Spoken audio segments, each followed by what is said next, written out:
আসসালামু আলাইকুম রহমতুল্লাহ। প্রিয় দেশবাসী, আশা করি আপনারা ভালো নাই।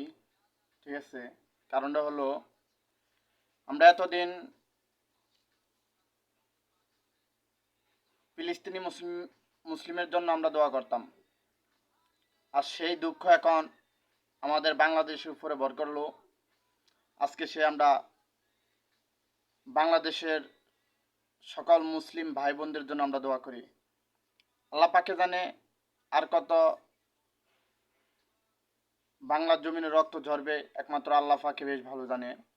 তাই আল্লাহর কাছে সবসময় দোয়া করি, আল্লাহ যেন এই বিপদ আপদ থেকে সবসময় বাংলাদেশকে উদ্ধার করিয়া একটা ভালো অবস্থানে নিয়ে ফুসায়। আমরা সেই আশা আল্লাহর কাছে 5 ওয়াক্ত নামাজ পড়ে ইনশাল্লাহ দোয়া করি। আল্লাহ যেন আমাদের সেই মনের আশা পূরণ করে। আমিন সুম্মা আমিন।